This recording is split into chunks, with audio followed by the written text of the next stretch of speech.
everybody for coming to my talk. Today we're going to be chatting about local development with Firebase. Just show of hands, like who uses Firebase? Okay, awesome. So keep your hands up quickly. Who uses the real-time database in Firestore? Yeah, so okay, cool, that's awesome.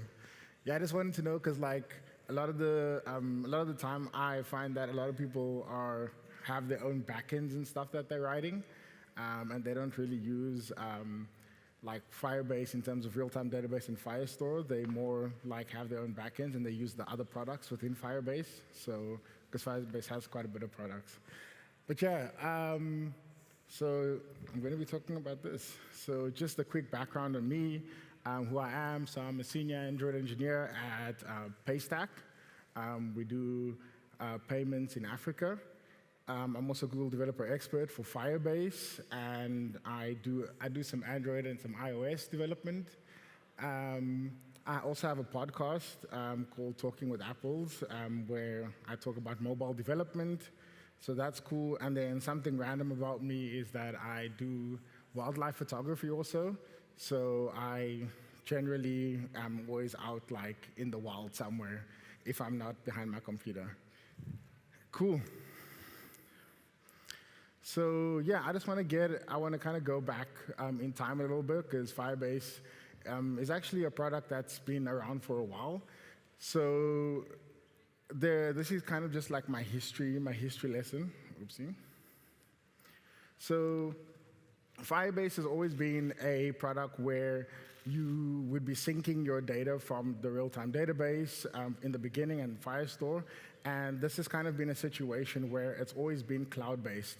Even with when they brought out Cloud Functions, which was supposed to kind of be the situation where you would be able to do some kind of like backend calls and stuff, as in like in APIs, like you still kind of always had to connect to the cloud. There was no way for us to actually develop locally to get like a Docker container or something and then just hit like local host for the APIs or something, or even just like spawn up your own DB.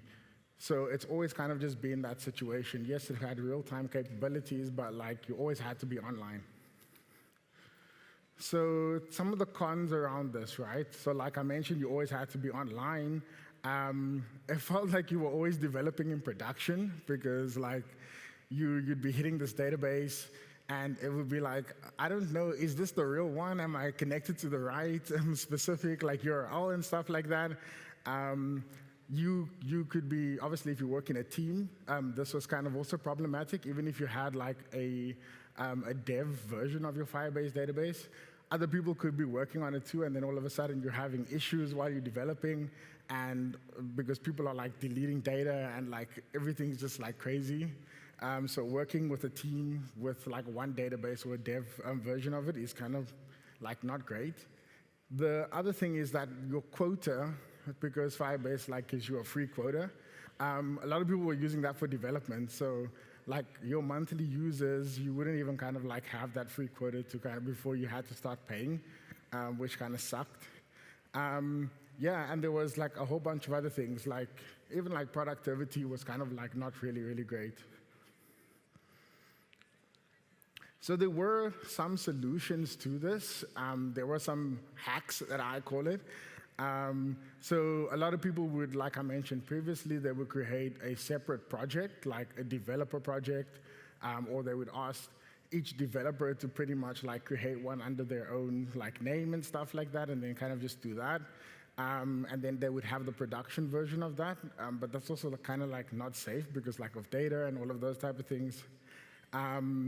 Some people would even create, with a real-time database, you can actually create separate databases within the same project. So that was also kind of a solution.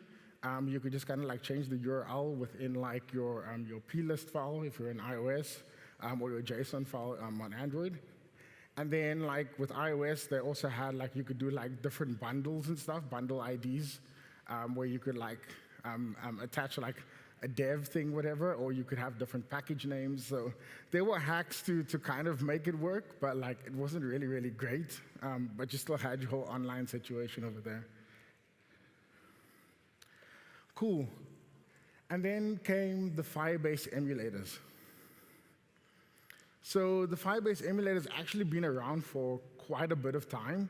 It's actually been around since 2017, but nobody really knew about it. So I was kind of like watching Firebase Summit in 2017, and I'm like watching about Cloud Functions, and they kind of came on stage, and they were like speaking about like how Cloud Functions work, and they got to the point where they were like, hey, you can actually like test your Cloud Functions locally. And I was like, wait, what?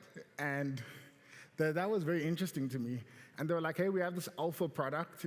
If you guys want to try it, it's all command line based, but you can pretty much run your Cloud Functions locally, and you can actually test them. And I was like, whoa, this is actually really, really cool. The problem again was that it was very hacky also, because it was in alpha. They were kind of like experimenting with it, and because it was all command line based, it wasn't like really like easy to work with. But it's been around for a while. And then about a year ago, I would say, Firebase kind of released the Firebase UI Emulators. So that's pretty much what we're going to get into today. Cool. So the Firebase UI Emulators came out. In the beginning, they didn't have this many emulators, but now we have emulators pretty much for almost every product that needs it. So we have for storage, authentication, for pretty much like the databases, and even for hosting and PubSub if you do those type of things. And what it looks like when you actually spawn it up is almost like a local version of what the console pretty much looks like. So you have these blocks where you can actually click on and see what's happening. So what are the benefits of pretty much having these UI emulators? So again, like you can pretty much now access your data offline, or your database is offline. So this is really amazing, because now what you can do is that you can have a development setup where someone can literally just pull a new project, and if you are using Firebase, you can pretty much ask them to connect, have like a script that will pretty much run, and this will pretty much allow you to connect locally. But we'll get into how that actually works. We can also run end-to-end tests now.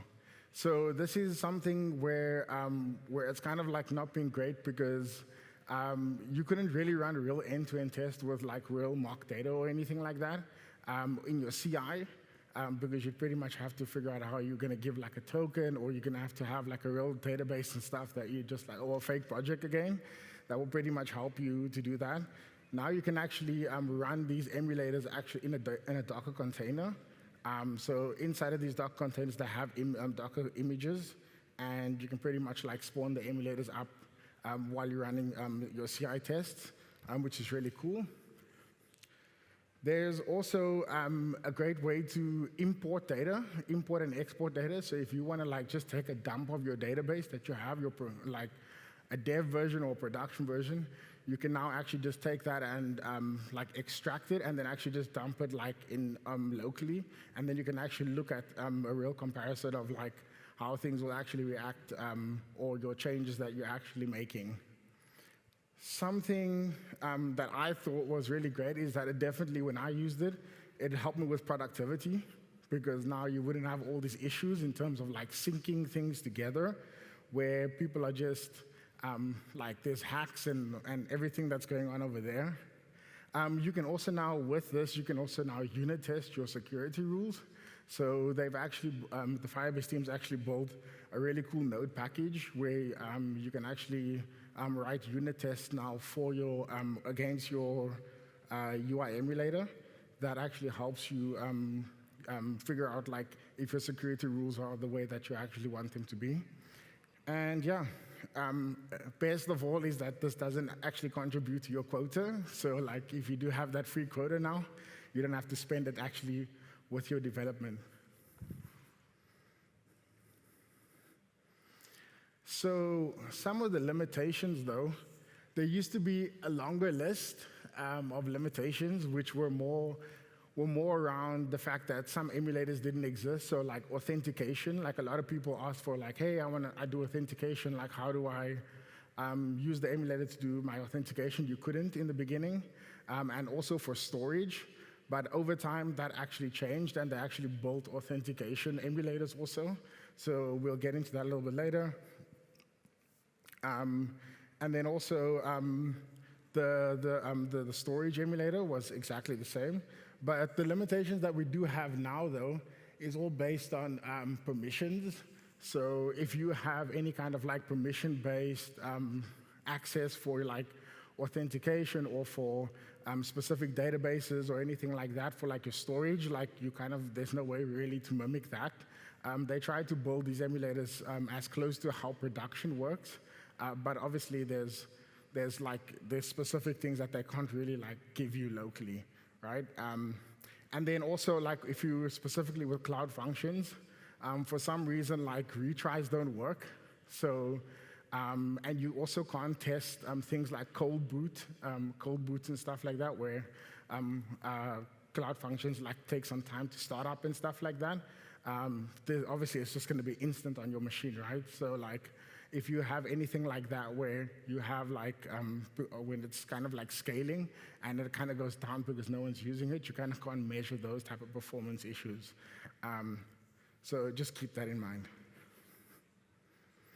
And then one thing is that a lot of people were like, oh, this is really cool, right? So like, can I just take this and like put it into my own like Docker container and then just like actually not even use Firebase anymore?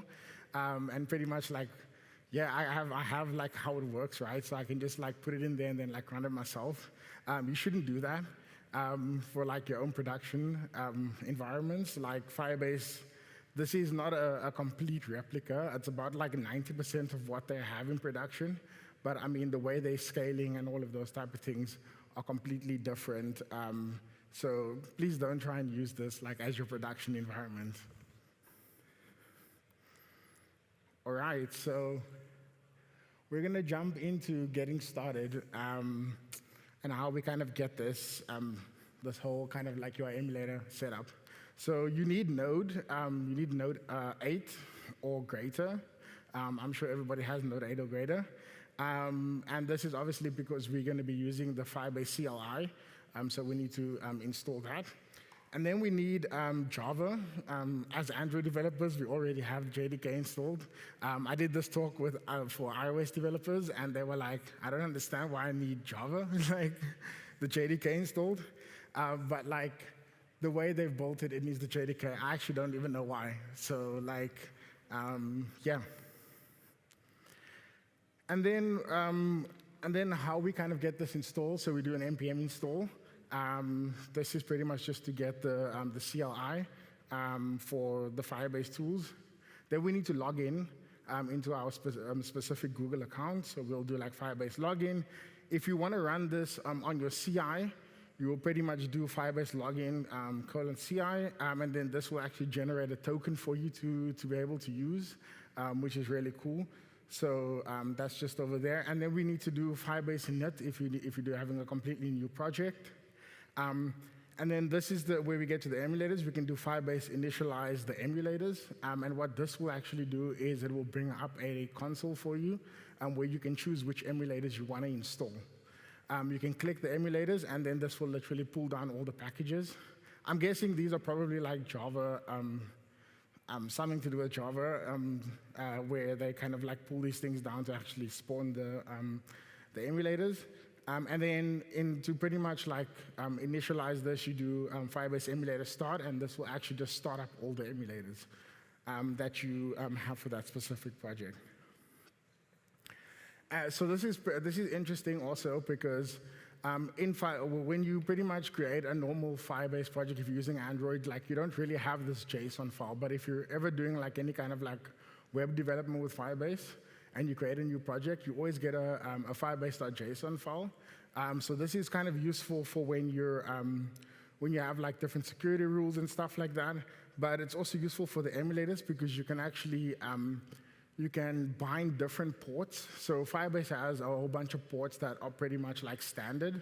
But if you wanted to run on a completely different port, then you can kind of go in here, and this will actually like enable the Firebase emulators to run on a specific port. So you can literally specify over here, or you can even specify an actual host if you want to like put on different IP and stuff. Cool. I don't know if this is really visible, but like, yeah, all I did over here was run the Firebase Emulator start, and this is pretty much what it looks like. It will pretty much tell you like the local host and which ports every single Firebase Emulator is pretty much running. And when you do that and you actually go to localhost, this is what you see. Cool, so we now have the emulators kind of like spawned up and running on our machine. But how do we actually interact with them? Because at the end of the day, right, like it doesn't just work like in terms of like, okay, cool, it's running. How does the app actually know it needs to connect? Even though we put some stuff in there, we still need to tell the app to connect to a specific host. And the thing is that we don't just go into the JSON file. There's normally a URL there. We don't just go there and just change that URL, because I think a lot of people end up doing that and they're like, oh, it doesn't work. There's actually some code that you need to write. So like I mentioned, interacting. So these are the emulators. So I'm just going to go through a few dependencies. Firebase started using the bill of materials, so you don't kind of have to specify versions anymore. You kind of just specify the bill of materials version, and then all the Firebase dependencies that you need will pretty much go to a specific version. So this is really, really cool. But for this example, we're going to be using Firestore, and we're going to be using Cloud Functions. So I'm going to show how to connect to a Firestore database and how to actually also interact with the Cloud Functions locally. So it's pretty simple. So for Firestore, you're probably writing some code, and you probably have some kind of instance of Firebase at some point that you're probably injecting into different places. But at some point, what you need to do in order to actually connect to the emulator while it's running is you need to write a small function like this, where you need to provide the host. So on Android, localhost is not localhost, like 127.0.0.1.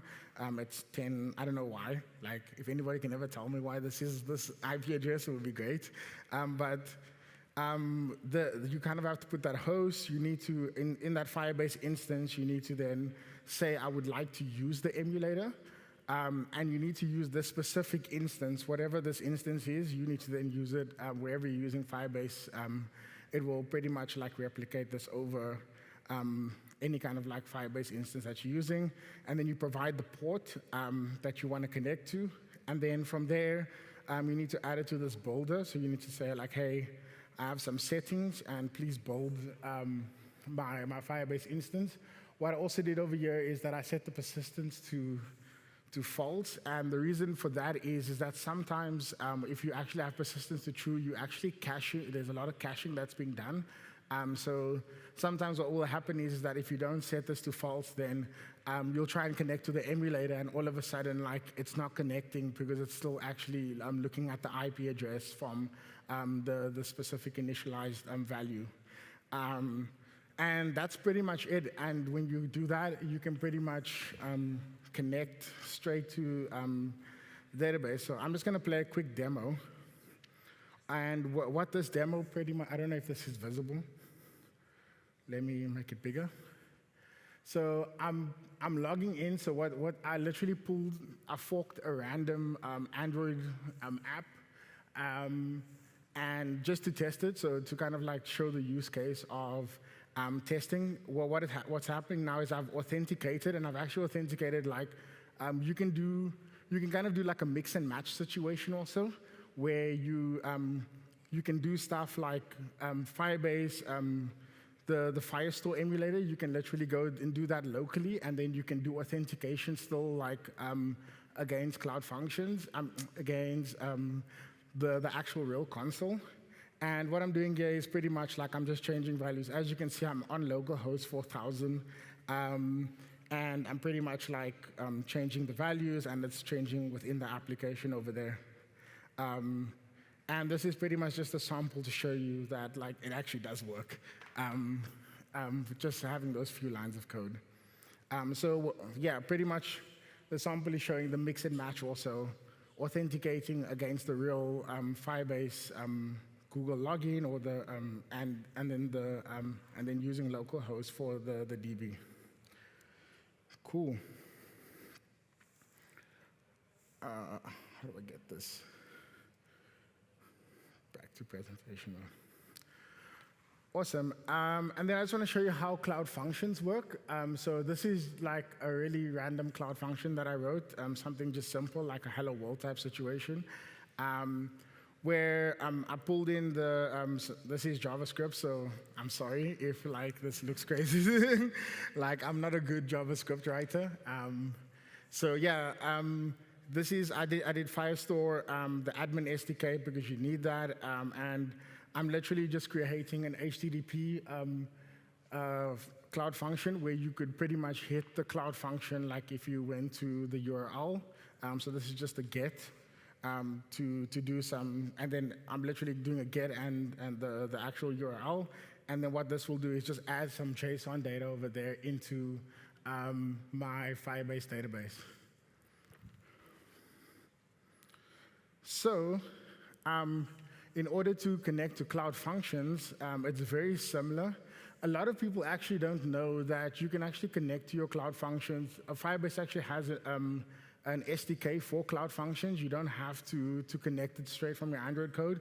You don't have to hit like URLs and do like actual REST calls. You can call them exactly straight from your code. So it's very simple. Pretty much, you use the Firebase functions instance, and you just say, I want to use the emulator. There's no persistence for this one. And then, yeah, you pretty much throw some data in there. You say, I want to do a call. So that say hello is the same as the function name that we called it. So it will just, based on the fact that you, it's the same kind of like project and stuff like that, it will just know the name. It will kind of like match the name like magically. And then, yeah, and then you can pretty much pull the data, and then I'm calling this poll over here. So I'm throwing poll as the text to invoke the function. So one thing that I did run into, I'll show you an example of the Cloud Functions working after this. But one thing that I did run into that is not on iOS and not on web is the fact that for Android, we need to create a network configuration file. And the reason for this is the fact that you need to whitelist your local host because the Android OS doesn't pretty much like recognize unsecure URLs. So you need to create a network security network configuration similar to this, and then inside of your manifest at the bottom, you need to say a network security configuration, and then assign it that, and then it will pretty much just it will know that like you've kind of whitelisted a specific URL. So that was something on iOS and web. It kind of like just works. And then just a quick demo to kind of just show you the Cloud Function. So I just connected. Oh, I hope the internet is not crazy. Okay, the internet seems to be not doing me so well. But pretty much what I did was it was a situation where I showed the Cloud Function. You'd pretty much click on the register button, and it would do the Cloud Function over and over. But like, yeah, it would do the Cloud Function call to the local host, and you'd pretty much see it connecting. Hey, there it is. Yay. When I clicked it, so I clicked the register button, and then it pretty much showed that, and you can obviously see over there's some logs. Maybe I'll just play it quickly because it's a very short clip. Again, so I clicked the register button, and then as soon as I click on poll, on the images over there, it pretty much adds the JSON, and you can see that it's being called over there in the logs. So this kind of just gives you, you can literally see all the logs and stuff and how the Cloud Functions work. You don't actually have to go to Google Cloud because you'd actually have to go to the Google Cloud Console and then actually see all these specific logs. So you can actually just see them locally now. Cool. And then there's a lot more that the emulators can do. We obviously have the ability to now test our web hosting also locally. So if you want to kind of do your whole workflow in terms of like hosting hosting a website or something like that you host on Firebase, you can actually do that whole workflow also locally now. Like I mentioned earlier, you can actually run all these emulators inside of Docker containers, so they actually have like images that they've already created, so you can just like put in a container and you can run your CI against it. So this is like really, really nice for that. You can even also do like interactions between different products now also. So if you have a cloud function that then has some kind of like pub sub situation, you can have them both running locally and you can actually connect the local ones all together.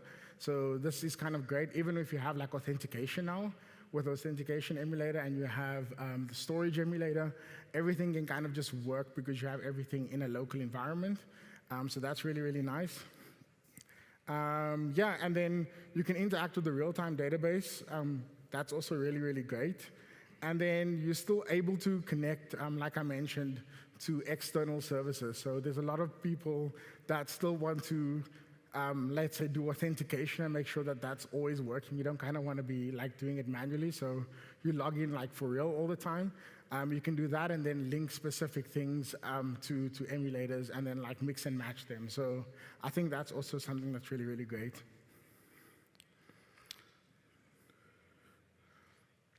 And then I just have some resources over here. So the Firebase documentation is really, really great on this. What I also did is that I created 2 samples on my GitHub. So I have an Android sample, which is Jetpack Compose sample, because everybody loves Jetpack Compose. There's a Jetpack Compose sample, which is pretty much someone else's fork that I did, and I just like changed a bunch of code to pretty much use the Firebase emulator. So there's samples inside of that. And then I also have a, if you want to see the cloud functions, that's in the iOS repo. They have a whole bunch of like cloud functions there, showing how to use that, and then also how to use the real-time database. And then the Firebase team has a bunch of like videos that are really, really great from last year's Firebase Summit that actually give you a good way to pretty much like do this. And yeah, just want to say thanks for coming to my talk.